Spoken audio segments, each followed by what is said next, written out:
Como el pensamiento le llevaba muy lejos, el magistral sintió una reacción de su conciencia, reacción favorable a su fama. Hagámonos más justicia, pensó sin querer, pero el instinto de conservación que tiene el amor propio. Y entonces recordó que su madre era quien le empujaba a todos aquellos actos de avaricia que ahora le sacaban los colores al rostro. Era su madre la que atesoraba. Por ella, a quien lo debía todo, había él llegado a menoscabar y mascar el lodo de aquella sordidez poco escrupulosa. Su pasión propia, la que espontáneamente hacía en el estragos, era la ambición de dominar. Pero esto no era noble en el fondo, y no era justo al cabo. No merecía él ser el primero de la diócesis. El obispo no le reconocía de buen grado esta superioridad moral. Bastante hacía él contentándose por ahora con no mandar más que en Vetusta. Estaba seguro, si algún día su amistad con Ana Osores llegaba al punto de poder él confesarse ante ella también y decirle cuál era su ambición, ella, que tenía el alma grande, de fijo le absolvería de los pecados cometidos, los de su madre, aquellos que le había arrastrado la codicia de su madre, eran los que no tenían disculpa, los feos, los vergonzosos, los inconfesables. Mientras tales pensamientos le atormentaban y consolaban sucesivamente, iba el magistral por las aceras estrechas y gastadas de las calles tortuosas y poco concurridas de la encimada. Iba con las mejillas encendidas, los ojos humildes, la cabeza un poco torcida, según costumbre, recto el airoso cuerpo, majestuoso y lindo que el paso. Flotante el ampuloso manteo, sin la sombra de una mancha. Contestaba a los saludos como si tuviese el alma puesta en ellos, doblando la cintura y tocándose como si pasara un rey, y a veces ni veía al que saludaba. Este fingimiento era en él segunda naturaleza. Tenía el don de estar hablando con mucho pulso mientras pensaba en otra cosa. Doña Paula había vuelto a entrar en el despacho de su hijo, registró la alcoba, vio la cama levantada, tiesa, muda, fresca, sin un pliegue. Salió de la alcoba. En el despacho reparó el sofá de red azul, las butacas, las correctas filas de libros amontonados sobre sillas y tablas por todas partes. Se fijó en el orden de la mesa, en el sillón, en el de las sillas.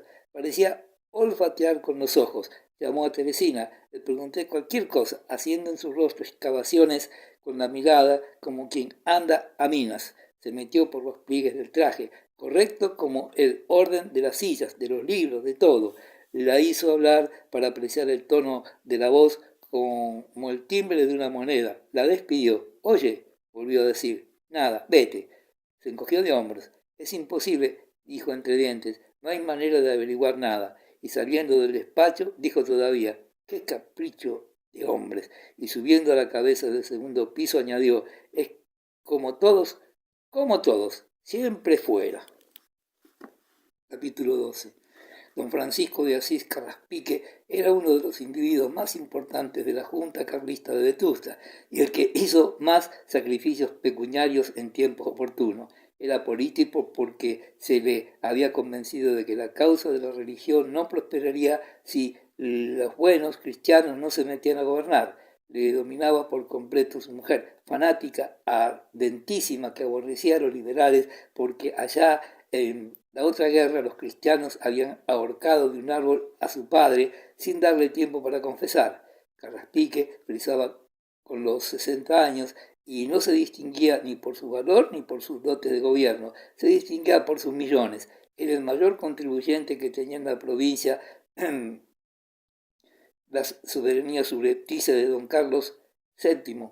Su religiosidad, la de Carraspique, sincera, profunda, ciega, era en él una virtud, pero la debilidad de su carácter, sus pocas luces naturales y la mala intención de los que le rodeaban convertían su piedad en fuente de disgustos para el mismo don Francisco de Asís, para los suyos y para muchos de fuera. Doña Lucía, su esposa, confesaba con el magistral. Este era el pontífice infalible en aquel hogar honrado. Tenían 4 hijas, los Carraspique. Todas habían hecho su primera confesión con don Fermín, habían sido educadas en el convento que había escogido don Fermín, y las 2 primeras habían profesado, una en las Salesas y otra en las Clarisas. El palacio de Carraspique, comprado por poco dinero en la quiebra de un noble liberal que murió del disgusto, estaba enfrente del caserón de los Azores, en la Plaza Nueva, podrida de vieja. El magistral se dejó introducir en el estrado por una criada sesentona que ladraba a los pobres como los perros malos. A los curas les lamería los pies, de buen grado. Espere usted un poco, señor magistral. Haga el favor de sentarse. El señor está allá adentro y sale enseguida, con voz misteriosa y agria. ¿Está ahí el médico? Ese empecatado, primo de la señora. Sí, ya, don Robustiano. Pues, ¿qué hay? Urgencia. Creo que Sor Teresa está algo peor, pero no es para tanto alarmar. A los pobrecitos señores, ¿verdad, señor magistral, que la pobre señorita no está de cuidado? Creo que no, urgencia. Pero, ¿qué dice el médico? ¿Viene de allá? Sí, señor, de allá. Y ahí dentro daba gritos. Viene furioso. Es un loco. No sé cómo le llaman a él. El parentesco. Es cosa del parentesco. El salón era rectangular, muy espacioso, adornado con gusto severo, sin lujo, con cierta elegancia que nacía de la venerable antigüedad, de la limpieza exquisita, de la sobriedad y de la severidad misma. El único mueble nuevo era un piano de cola Erars. Llegó al salón don Robustiano y salió Fulgencia hablando entre dientes. El médico era alto, fornido, de luenga barba blanca, vestía con el arrogante lujo de ciertos personajes de provincia que quieren revelar en su porte su buena posición social. Era una hermosa figura que se defendía de los ultrajes del tiempo con buen éxito todavía. Don Robustiano era el médico de la nobleza desde muchos años atrás, pero si en política pasaba por reaccionario y se burlaba de los progresistas, en religión se le tenía por volteriano, por lo que él y otros vetustenses entendían por tal. Jamás había leído a Voltaire, pero le admiraba tanto como le aborrecía a Gloucester. El arcediano, que no lo había leído tampoco, en punto a letras, la de su ciencia inclusive. Don Robustiano no podía alzar el gallo a ningún mediquillo moderno de los que se morían de hambre en Vetusta. Había estudiado poco, pero había ganado mucho. Era un médico de mundo, un doctor de buen trato social. Años atrás, para él todo era flato. Ahora todo era cuestión de nervios. Curaba con buenas palabras, pero por él nadie sabía que se iba a morir. Solía curar de balde a los amigos, pero si la enfermedad se agravaba, se inhibía, mandaba a llamar a otro y no se ofendía. Él no se servía para ver morir a una persona querida. Al lado de sus enfermos siempre estaba de broma. Con que se nos quiere usted morir, señor fulano, pues vive de vos, que lo hemos de ver, etcétera, etcétera. Esta era una frase sacramental, pero tenía otras muchas. Así se había hecho rico. No usaba muchos términos técnicos porque, según él, a los profanos no se les ha de asustar con griego y latín. No era pedante, pero cuando le apuraban un poco, cuando le contradecían, invocaba el sacrosanto nombre de la ciencia como si llamase al comisario de policía. La ciencia manda esto, la ciencia ordena lo otro, y no se le había de replicar. Aparte, la ciencia, que no era su terreno propio, don Robustiano podía apostar con cualquiera a campechano, alegre, simpático y hasta hombre de excelente sentido y no escasa perspicacia. Pecaba de hablador.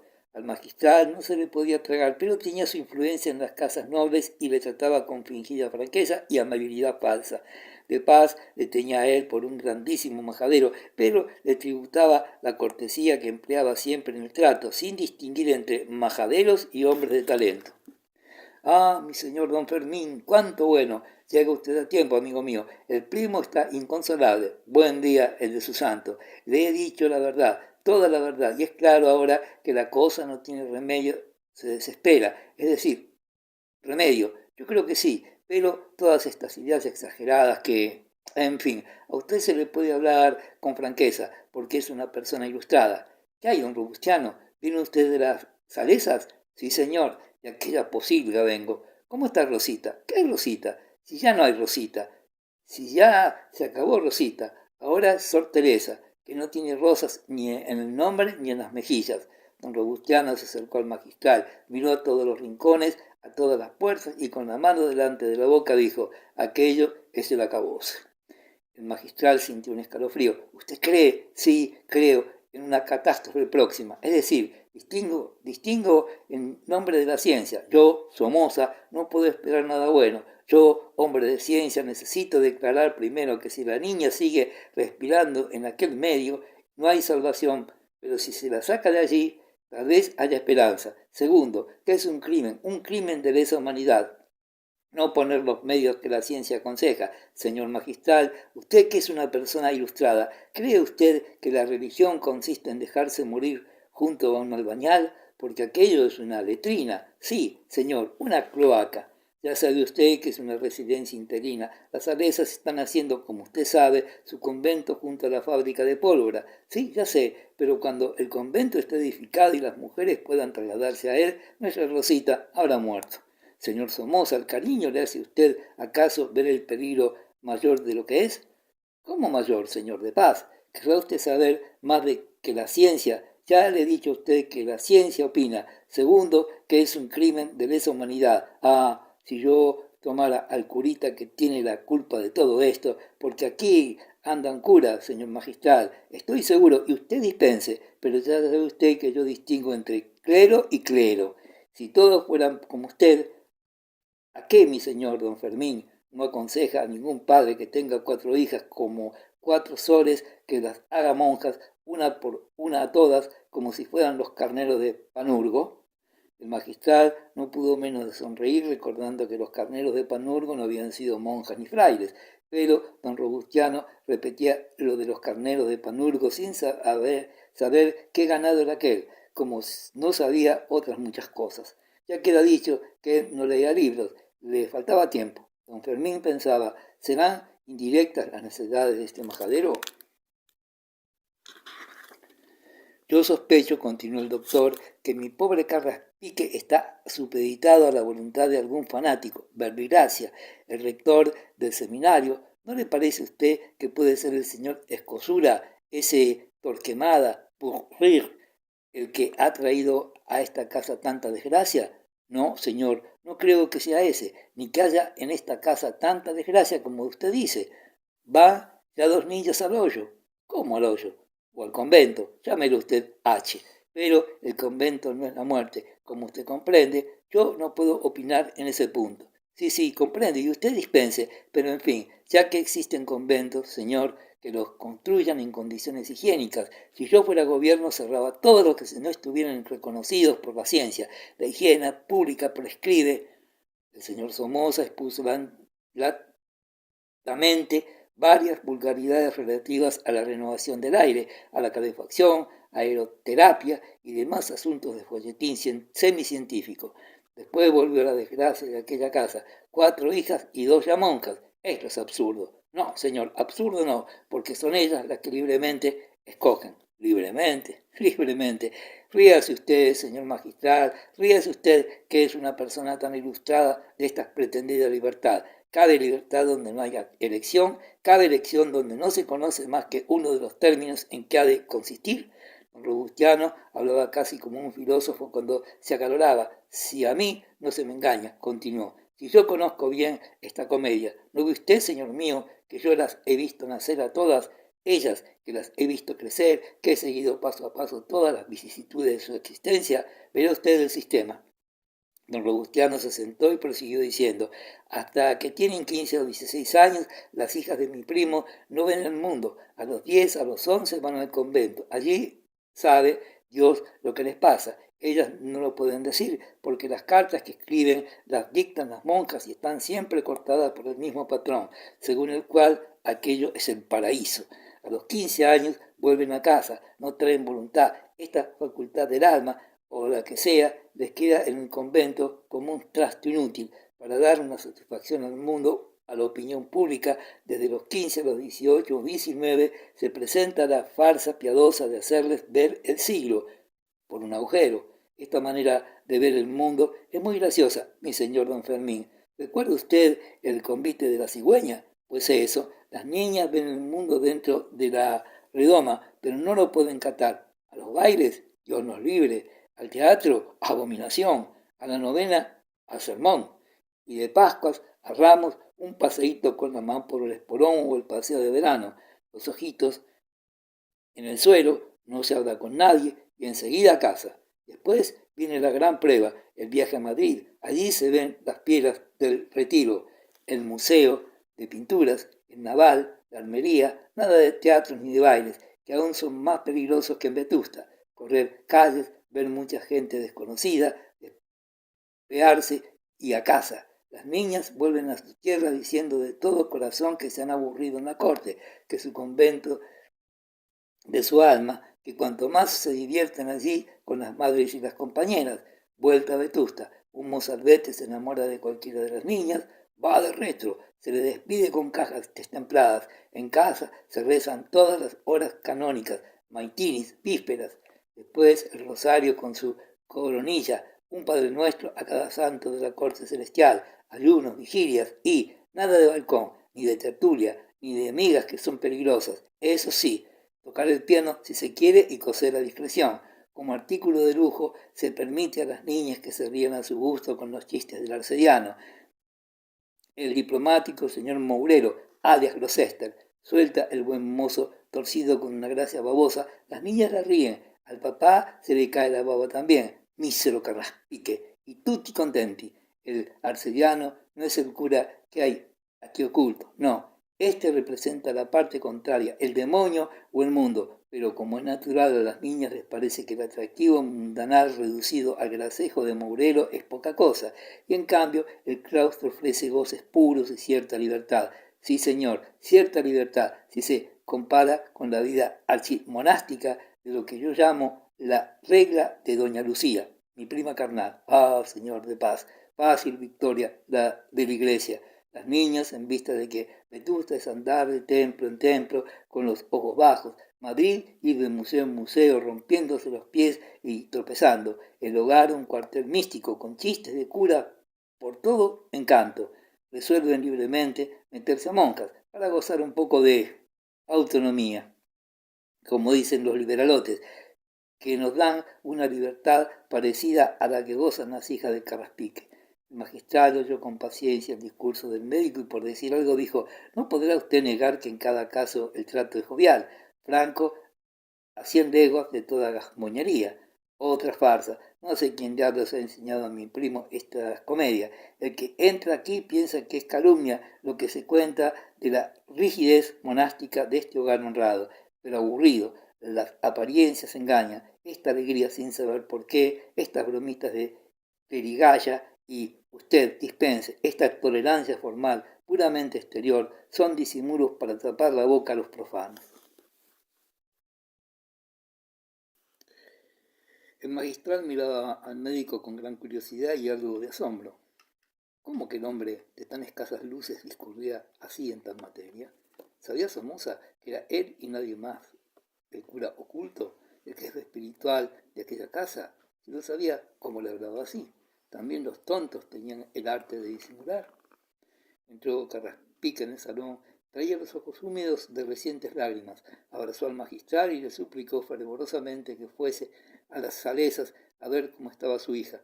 Él no tenía valor para ir en persona. Don Fermín prometió ir aquel mismo día. Somoza volvió a describir la falta de condiciones higiénicas del convento. Pero, ¿qué quieres que haga, primo mío? Hijo, yo nada, yo no quiero nada, porque sé cómo sois, pero lo que digo es lo siguiente. La niña está muy enferma y no por culpa suya. Su naturaleza era fuerte y su constitución no hay vicio alguno, pero no le da el sol nunca y se la está comiendo la humedad. Necesita calor y no lo tiene. Luz y allí le falta. Aire puro y allí se respira la peste. Ejercicio y allí no se mueven distracciones y allí no las hay. Buen alimento y allí come mal y poco, pero no importa. Dios está satisfecho por lo visto. ¿Cuál es la perfección? La vida entre dos alcantarillas. El mundo está perdido. Pues vámonos a vivir metiditos en un inodoro. Y como esta palabra, si bien le parecía culta, no expresaba lo que él quería, sino lo contrario, añadió, es un inodoro, que es la antítesis, así dijo, de un inodoro. En fin, señores, prosiguió, ustedes defienden el absurdo y ahí nos llega mi paciencia. Resumen, la ciencia ofrece la salud de Rosita con aires de aldea. allá junto al mar, vida alegre, buenos alimentos, carne y leche sobre todo. Sin esto no respondo de nada. Tomó el sombrero y el bastón de puño de oro, saludó con una cabezada al magistral y salió murmurando.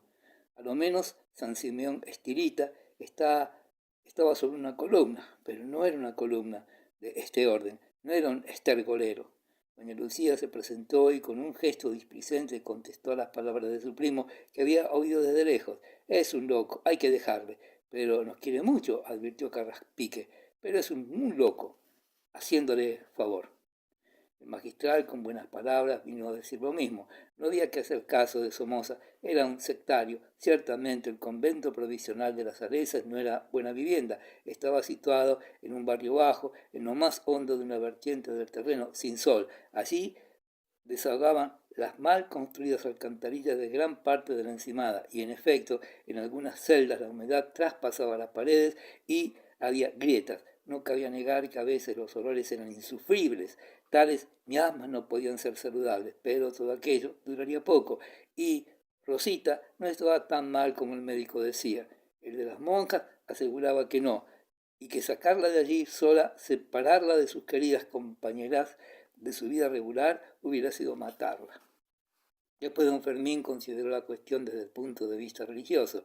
Había algo más que el cuerpo, aquellos argumentos puramente humanos, mundanos, que se podían oponer a Somoza, y otro, como él, era lo de menos. Lo principal era mirar si había escándalo en precipitarse y tomar medidas que alarmasen a la opinión. Por culpa de ellos, por culpa de un excesivo cariño, de una extremada solicitud, podían dar Paulo a la maledicencia. ¿Qué esperaban sino esos los enemigos de la iglesia? Se diría que el convento de las Salesas era un matadero, que la religión conducía a la juventud lozana, a aquellas letrinas, a pudrirse. Se dirían tantas cosas. No era posible tomar todavía ninguna medida radical. Había que esperar. Por lo demás, él iría a ver a Sor Teresa. Sí, don Fermín, por Dios, exclamó doña Lucía, juntando las manos. Segura estoy de que recobrará la salud de aquella querida niña si usted le lleva el consuelo de su palabra. No se atrevía a llamarla a su hija, la creía de Dios, solo de Dios. Después habló de otra cosa. Aunque no se había tratado nunca directamente el asunto, se había convenido por un acuerdo tácito que las dos niñas últimas no serían monjas, a no haber en ellas una vocación superior a toda resistencia prudente y moderada. Este implícito convenio era una imposición de la conciencia o del miedo a la opinión del mundo. La mayor de aquellas dos niñas tenía un pretendiente. El magistral venía a desahuciarlo. Era un impío. ¿Un impío, Ronzal? ¿Su amigo de usted?, se atrevió a decir Carraspique. Sí, don Francisco, mi amigo, pero lo primero es lo primero. Yo sacrifico al amigo tratándose de la felicidad de su hija de ustedes. Una lágrima de las pocas que tenía rodó por el rostro de la señora de la casa. Más estético y más simétrico hubiera sido que las lágrimas fueran dos, pero no fue más que una. La del otro lado, ojo, debió de brotar tan pequeña que la sequedad de aquellos párpados siempre enjutos la tragó antes que asomara. La lágrima era de agradecimiento. El magistral le sacrificaba el nombre y hasta la conveniencia de un amigo, de un gran amigo, de un defensor, de un partidario suyo, de todo un Ronzal, el diputado. Bien hacía ella en entregar las llaves del corazón y de la conciencia a tal hombre, aquel santo, pensaría mejor. Ronzal, alias Trabuco, aspiraba la mano de una Carraspique, fuera que fuere, porque su presupuesto de gastos aumentaba y el de sus ingresos disminuía, y don Francisco de Asís era un millonario que educaba muy bien a sus hijas, pero el magistral tenía otros proyectos. ¿Un impío, Ronzal?, preguntó asustado Carraspique. Sí, un impío, relativamente. No basta que la religión esté en los labios, no basta que se respete a la iglesia y hasta se la proteja en la política y en el trato social. Es necesario contentarse con eso muchas veces en los tiempos tristes que alcanzamos, pero eso es otra cosa. Ronzal, comparado con otros, con Mesía, por ejemplo, es un buen cristiano. Aún el mismo Mesía, que al cabo no se ha separado de la iglesia, es católico, religioso. Comparado con don Pompeyo Guimarán, era ateo, pero ni Mesía ni Ronzal son hombres de fe, y menos de piedad suficiente. ¿Daría usted una hija a don Álvaro? Antes muerta. Pues Ronzal, aunque se llama conservador y quiere la unidad católica y otros principios que contiene nuestra política, no es buen cristiano. no lo es como se necesita que lo sea el marido de una carraspique. Aquel calor con que defendía los intereses espirituales de la familia le llegaba al alma a los amos de la casa. Ronsard fue desahuciado. El magistral habló todavía de otros asuntos. Había que hacer nuevos desembolsos, limosnas, grandes limosnas para Roma, para las hermanitas de los pobres que iban a comprar una casa. Limosna para la santa obra del catecismo, limosna para la novena de la Concepción, porque habría que pagar caro un predicador, jesuita, que vendría de lejos. Era mucho, sí, pero si los buenos católicos que todavía tenían algo no se sacrificaban, ¿qué sería de la fe? Si otros pudieran. Suspiró doña Lucía al oír esto. Había comprendido. El magistral quería decir que si él fuese rico, su dinero sería de San Pedro y de las instituciones piadosas, y pensar que había quien calumniaba a aquel santo, suponiéndole cargado de oro. Don Fermín, antes de salir de aquella casa donde su imperio no tenía límites, volvió a prometer una visita a las Salesas. Pero no había que alarmarse, ni perder la paciencia. En el último trance se atrevió a decir, cuando ya lo creyó oportuno, suceda lo que Dios quiera. Si es preciso sufrir por fin de la fe una prueba terrible, se sufrirá, porque el nombre de cristiano obliga a eso y a mucho más. Allí don Fermín no decía que la virtud era fácil, era poco menos que imposible. La salvación se conseguía a costa de mucho padecer y la alcanzaban muy pocos. La voz del magistral en el estilo terrorista no era menos dulce que cuando sus ideas eran también melosas. La de salvación sonaba como la flauta de Dios Pan. Al decir Dios misericordioso, pero justo, aquella lengua imitaba el susurro del aura entre las flores. Nunca hablaba del fuego del infierno a los carraspiques, eran tormentas de la conciencia a los que les ofrecía para el caso probable de no salvarse a pesar de tantos disgustos. Doña Lucía encontraba en don Fermín algo flojo aquella mañana, no hablaba con la sublime unción de otras veces, su pensamiento piadoso le salía a duras penas de los labios. Notó la buena señora que su director espiritual hablaba como quien piensa en otra cosa. Salió el magistral. Cuando se vio solo en el portal, sin poder contenerse, descargó un puñetazo sobre el pasamano de mármol del último tramo de la suntuosa escalera. No hay remedio, dijo entre dientes. No he de empezar ahora a vivir de nuevo. Hay que seguir siendo el mismo. Otros días, al salir de aquella casa, había gozado del placer fuerte, picante, del orgullo satisfecho. El dominio de las almas que allí ejercía en absoluto le daba al amor propio una dulce complacencia, pero ahora nada de eso. No salía contento. Había procurado abreviar la visita suprimiendo palabras en sus piadosas arengas. Aquel idiota de don Robustiano le había puesto de mal humor. Esto debía ser. Necesitaba arrojar la careta, dar rienda suelta a su mal ánimo, pisar algo con ira. Se dirigió al palacio.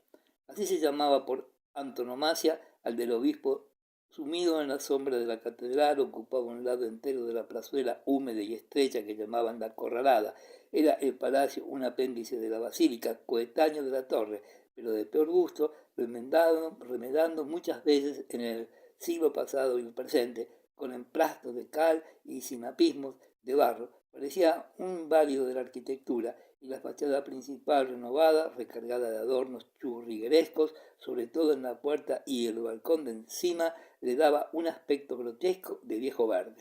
El magistral dejó atrás el zaguán grande, frío y desnudo, no muy limpio. Cruzó un patio cuadrado con algunas acacias raquíticas y parterres de flores mustias. Subió una escalera cuyo primer tramo era de piedra y los demás de castaño casi podrido. Y después de un corredor cerrado con mampostería y ventanas estrechas, encontró una antesala donde los familiares del obispo jugaban al tute.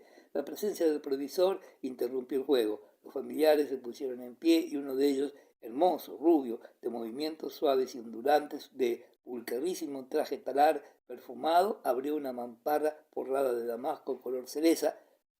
De lo mismo estaba tapizada toda la estancia que se vio entonces y que atravesó de paz sin detenerse.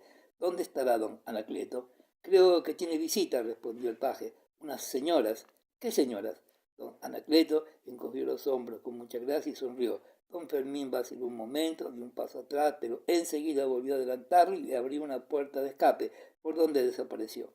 Después de pasar salas y pasadizos, llegó al salón claro, como se llamaba en palacio, el que destinaba el obispo a sus visitas particulares. Era un rectángulo de 30 pies de largo por 20 de ancho, de techo muy alto, cargado de artesones platerescos de nogal oscuro, las paredes pintadas de blanco brillante, con medias cañas, a cuadros dorados y estrechas, reflejaban los torrentes de luz que entraban por los balcones, abiertos de par en par a toda aquella alegría.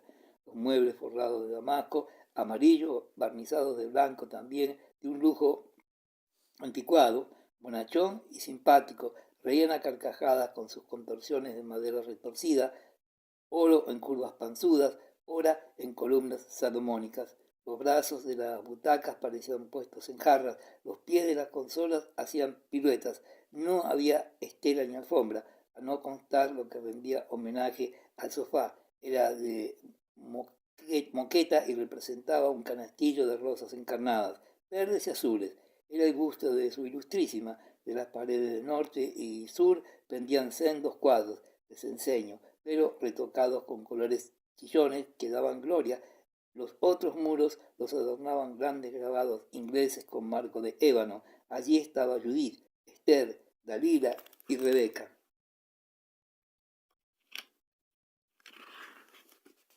En los momentos críticos de su respectiva historia, un Cristo crucificado de marfil sobre una consola delante de un espejo que lo retrataba por la espalda, miraba sin quitarle ojo a su Santa Madre de mármol de doble tamaño que él, colocada sobre la consola de enfrente. No había más santos en el salón ni otra cosa que revelase la morada de un mitrado. El ilustrísimo señor don Fortunato Camoirán, obispo de Vetusta, dejaba al provisor gobernar a la diócesis a su antojo, pero en su salón no había de tocar. Por esto había valido poco las amonestaciones de don Fermín para que Fortunato se abstuviese de adornar los balcones con jaulas pobres, pero alegres, en que saltaban y alborotaban aturdiendo al mundo jilgueros y canarios, que en honor de la verdad parecían locos. Gracias que no llevo mis pájaros a la catedral para que canten en gloria cuando se celebro de pontifical.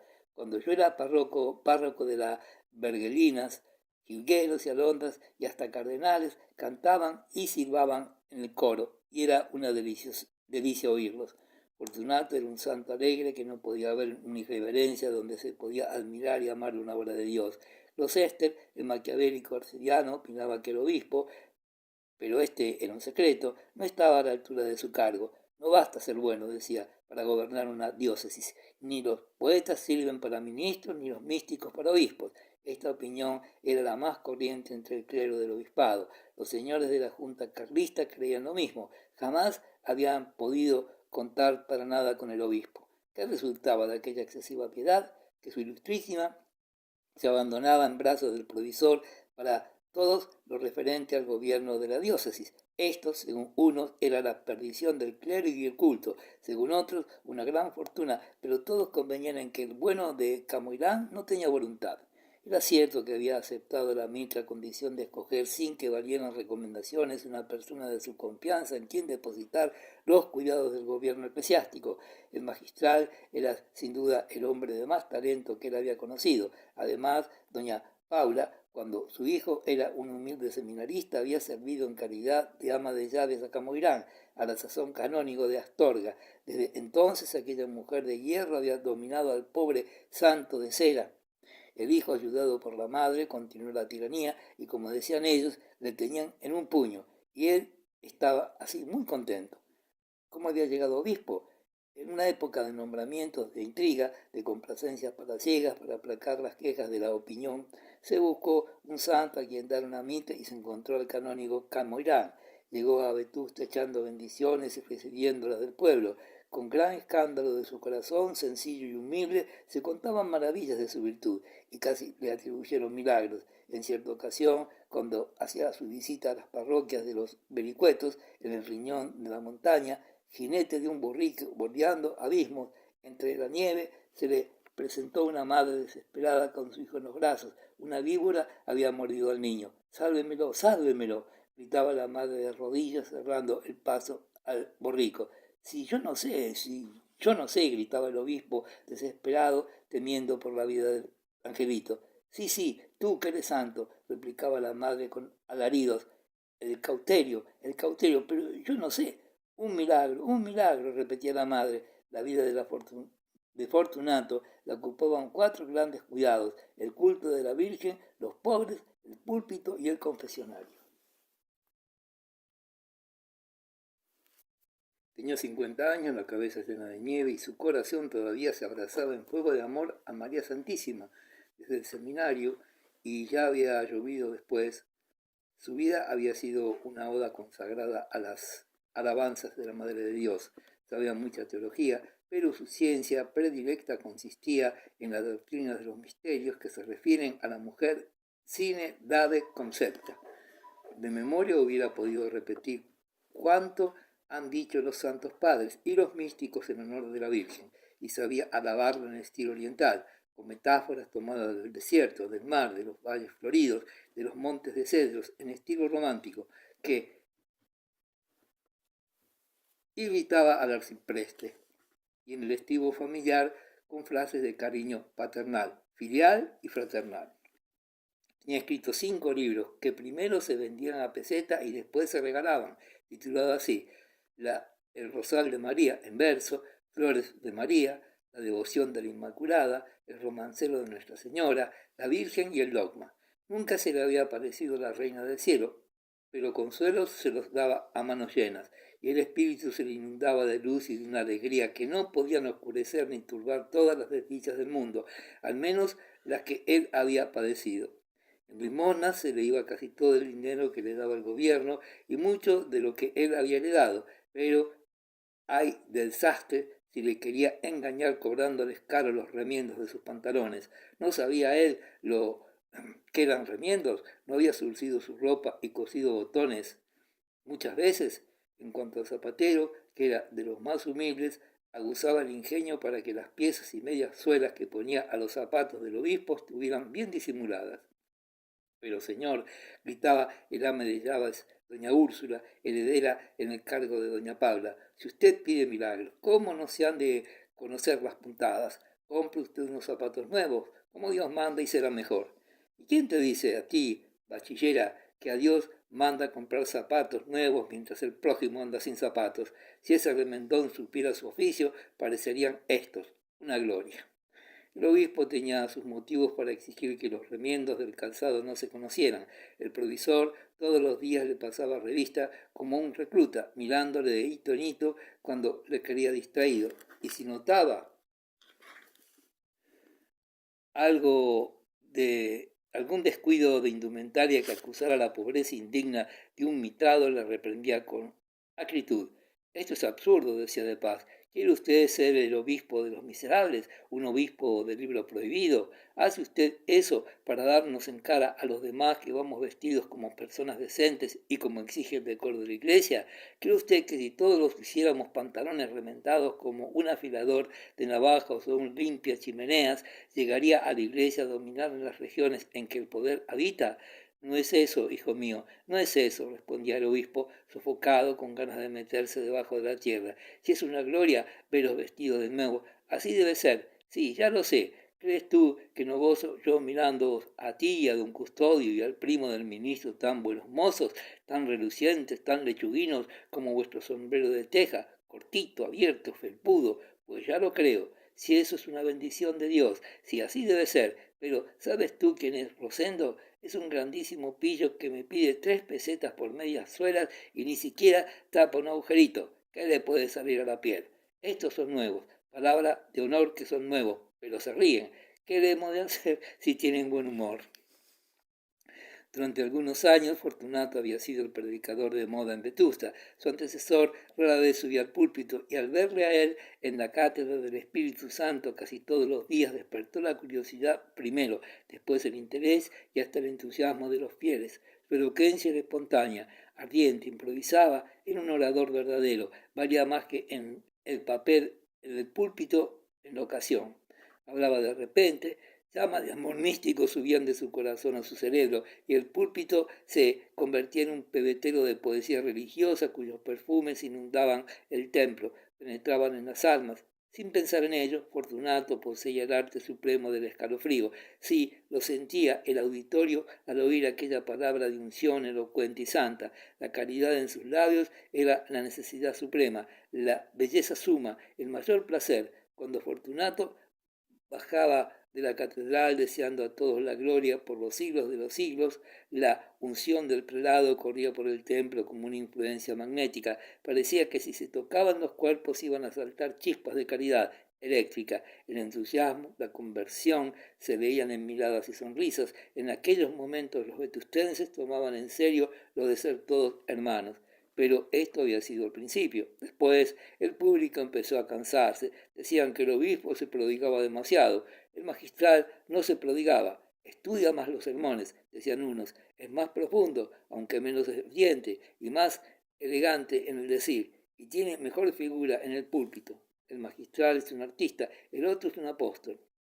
Hacía mucho tiempo que Gloucester, el arcediano, no se explicaba por qué gustaba el obispo como predicador. Él confesaba que no entendía aquello, era demasiado florido. Para Gloucester no pasaba de mera retórica, aquello de abrazarse en amor del prójimo le sonaba hueco.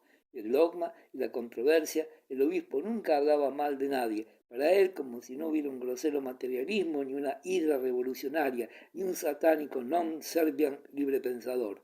En concepto de Gloucester, Camoirán había comenzado a desacreditarse en los sermones de la audiencia. Todos los viernes de Cuaresma, la Real Audiencia Territorial pagaba y oía con religiosa atención o mística somnolencia un sermón que alguna notabilidad del púlpito vetustense predicaba en Santa María, la iglesia antiquísima. Pues bien, decía Gloucester, allí no se habla por hablar, ni lo primero que viene a la boca. Allí no basta abrazarse en fuego divino, es necesario algo más, so pena de ofender la ilustración de aquellos señores. Se habla a jurisconsultos, a hombres de ciencia, señor mío, y hay que tentarse la ropa antes de subir a la cátedra sagrada. El obispo había hablado a los señores del margen, a la audiencia territorial, ni más ni menos que al común de los fieles. El actual regente, que no era Quintanar, había dicho en confianza a un oidor que el sermón no tenía amiga. El oidor había corrido la noticia y el fiscal se atrevió a decir que el obispo no se iba al grano. Para irse al grano, Gloucester, aquel mismo año en que Fortunato lo había hecho tan mal en concepto de los señores magistrados, se lució en un sermón de viernes el sinuoso arcediano. Ya lo anunciaba él muchos días antes. Señores, no llamarse engaño. A mí hay que leerme entre líneas. Yo no hablo para criadas y soldados, hablo para un público que sepa eso, leer entre líneas. La musa de Gloucester era la ironía. Aquel viernes memorable, Mourelo se presentó en el púlpito sonriente, como solía 8 días antes se había desacreditado el obispo. Saludó al altar, saludó a la audiencia y se dignó a saludar al católico auditorio. Su mirada escuadriñó los rincones de la iglesia para ver si, conforme le habían anunciado, algún libre pensador suelo de Vetusta, de esos que estudian en Madrid y vuelven podridos, estaba oyéndole. Vio a 2 o 3 que él conocía y pensó, me alegro, ahora veréis lo que es bueno. El regente, que no era Quintanar, con el entrecejo arrugado y la toga tersa, sentado en medio de la nave en un sillón de terciopelo y oro, contemplaba al predicador preparándose a separar el grano de la paja, dado que hubiera de todo. Otros magistrados, menos inclinados a la crítica, se disponían a dormir disimuladamente, valiéndose de recursos que les suministraba la experiencia de estrados. Gloucester se fue al grano enseguida. La antífrasis, el eufemismo, la alusión, el sarcasmo, todos los proyectiles de su retórica que él creía solapada y hábil los arrojó sobre el impío Oruet, como él llamaba a Voltaire siempre, porque Mourelo andaba todavía a vueltas con el pobre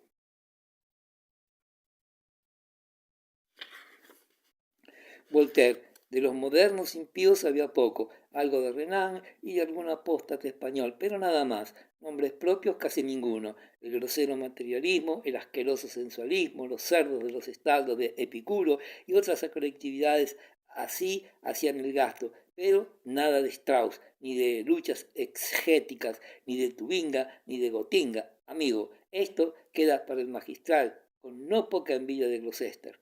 Voltaire y a veces el extraviado filósofo ginebrino pagaban el pato, pero no.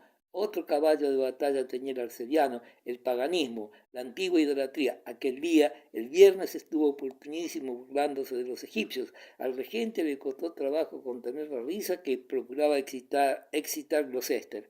Aquellos grandísimos puercos que adoraban gatos, perros y cebollas. Le hacían mucha gracia al orador sagrado. Con qué sandunga les tomaba el pelo a los egipcios, según expresión de Joaquinito Orgaz, religioso por buen tono y que quería sinceramente que era un disparate la idolatría. Sí, señor excelentísimo, sí, católico auditorio, aquellos habitantes de la orilla del Nilo, aquellos ciegos cuya sabiduría nos mandan admirar los autores impíos, adoraban el puerro, el ajo, la cebolla, risum teniatis, repetía encarándose con el perro de San Roque, que estaba con la boca abierta en el altar de enfrente. El perro no se reía. Cerca de media hora estuvo abrumando a los faraones y sus súbditos con tales chuchufletas. ¿Dónde tenían la cabeza aquellos hombres que adoraban tales inmundicias? Gonzalo Trabuco, que admiró aquel sermón 2 meses después, sacaba partido de las citas de Gloucester en las discusiones del casino y decía: señores, lo que sostengo aquí y en todos los terrenos es que si proclamamos la libertad de cultos y el matrimonio civil, pronto volveremos a la idolatría y seremos como los antiguos egipcios, adoradores de Isis y Busiris, una gata y un perro, según creo. El regente opinó, y con él toda la territorial, que el señor Mourero arcediano había estado a mayor altura que el señor obispo. Esto cundió por las tertulias, corrillos y paseos, y cuantos pretendían pasar plazas de personas instruidas lamentaron que no hubiera más fondo en los sermones del prelado, que no se preparase y que se prodigara tanto. Al cabo la opinión llegó a decir esto, aunque ya sin el visto bueno de Gloucester, que había que desengañarse. El verdadero predicador de Vetusta era el magistral. Pronto fue tal la opinión un lugar común, una frase hecha, y desde entonces la fama del obispo como orador se perdió irremisiblemente. Cuando en Vetusta se decía algo por rutina, era imposible que idea contraria prevaleciese, y así fue en vano que en cierto sermón de Semana Santa Fortunato estuviese sublime al describir la crucifixión de Cristo. Era en la parroquia de San Isidro, un templo severo, grande. El recinto estaba casi en tinieblas como reflejadas y multiplicadas por los paños negros que cubrían altares, columnas y paredes. Solo allá, en el tabernáculo, brillaban pálidos algunos cirios largos y estrechos, lamiendo casi con la llama los pies de Cristo, que goteaban sangre. El sudor pintado refleja la luz con tono de tristeza. El obispo hablaba con una voz de trueno lejano, sumido en la sombra del púlpito. Solo se veía de él, de vez en cuando, un reflejo morado y una mano que se extendía sobre el escritorio. Describía el crujir de los huesos del pecho del Señor al relajar los verdugos las piernas del mártir para que llegaran los pies al madero en que iban a clavarlos. Jesús encogía todo el cuerpo, tendía a encaramarse, pero los verdugos forcejeaban, ellos vencerían. Dios mío, exclamaba el justo mientras su cuerpo dislocado se rompía por dentro con chasquidos sordos. Los verdugos gritaban contra la propia torpeza, no acababan de clavar los pies. Sudaban, jadeantes y maldicientes. Su aliento manchaba el rostro de Jesús, y era un Dios, el Dios único, el Dios de ellos, el nuestro, el de todos, era Dios. Gritaba Fortunato, realizado con las manos crispadas, retrocediendo hasta tropezar con la piedra fría del pilar, temblando ante una visión, como si aquel aliento de los sayones hubiese tocado su frente y la cruz y Cristo estuvieran allí, suspendidos en la sombra sobre el auditorio, en medio de la nave. La inmensa tristeza, el horror infinito de la ingratitud del hombre matando a Dios, absurdo de maldad, lo sintió Fortunato en aquel momento con desconsuelo inefable, como si un universo de dolor pesara sobre su corazón, y su ademán, su voz, su palabra, supieron decirlo indecible. Aquella pena, él mismo, aunque de lejos, y como si se tratara de otro, comprendió que estaba siendo sublime, pero este día pasó como un relámpago, se olvidó de sí, y no quedó en la iglesia nadie que comprendiera y sintiera la elocuencia del apóstol, a no ser algún niño de imaginación fuerte y fresca que por vez primera oía la descripción de la escena del Calvario. A las causas elocuentes cargadas de efectos patéticos a que obligaba el obispo la fuerza de la emoción contestaban abajo los suspiros de ordenanza de las beatas, plebeyas y aldeanas, que eran la mayoría del auditorio, eran los sollozos indispensables de los días de pasión, los mismos que exhalaban ante un sermón de cura de aldea, mitad suspiros, mitad eructos de la vigilia. Las señoras no suspiraban, miraban los devocionarios abiertos y hasta pasaban hoja. Los inteligentes opinaban que el prelado se había descompuesto, tal vez se había perdido. Aquello era sacar el Cristo, el púlpito no era aquello. Gloucester desde un rincón se escandalizaba para sus adentros, pero eso es un cómico, pensaba, y pensaba repetirlo saliendo. Creía haber encontrado una frase, pero eso es un cómico. El magistral no era cómico, ni trágico, ni épico. No le gustaba sacar el Cristo. En general prescindía de sus sermones de la epopeya cristiana y pocas veces predicó en la Semana de Pasión. Rehuía los lugares comunes. Según don Saturnino Bermúdez, la verdad era que de paz no tenía en su imaginación la fuerza plástica necesaria para pintar las escenas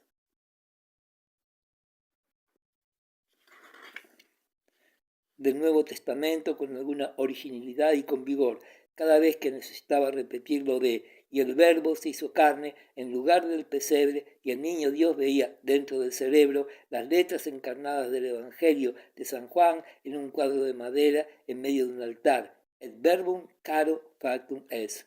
En cierta época, cuando era joven, al pensar en estas cosas, la duda le había atormentado tantas veces con punzadas de remordimiento, si quería figurarse la vida de Jesús, que ya tenía miedo de tales imágenes, huía de ellas, no quería quebraderos de cabeza. Bastante tenía él en qué pensar. Era un iconoclasta para sus adentros. Le faltaba el gusto de las artes plásticas y, sin atreverse a decirlo, opinaba que los cuadros, aunque fuesen de grandes pintores, profanaban las iglesias. Del dogma le gustaba la teología pura, la abstracción, y el dogma prefería la moral. La vocación de la filosofía teológica y el prurito de la controversia había nacido ya en el seminario. Su espíritu se había empapado allí de la pasión de escuela que suple muchas veces el entusiasmo de la verdadera fe. La experiencia de la vida había despertado su afición a los estudios morales. Leía con deleite los caracteres de la Bruyère, de los libros de Balmes, solo admiraba el criterio. Y quien se lo hubiera dicho al señor Carraspique en las novelas, prohibidas tal vez, de autores contemporáneos, estudiaba costumbres, temperamentos, buscaba observaciones, comparando su experiencia con la ajena. Cuántas veces sonreía el magistral con cierta lástima al leer en un autor impío las aventuras ideales de un presbítero. ¡Qué de escrúpulos! ¡Qué de insinuosidades! ¡Cuántos rodeos para pecar! Y después, ¡qué de remordimientos! Estos liberales, añadía para sí, ni siquiera saben tener mala intención. Estos curas se parecen a los míos como los reyes de teatro se parecen a los reyes. Los sermones de don Fermín tenían por asunto casi siempre a la lucha con la impiedad moderna, la controversia de actualidad o los vicios y virtudes y sus consecuencias. Él prefería esta última materia.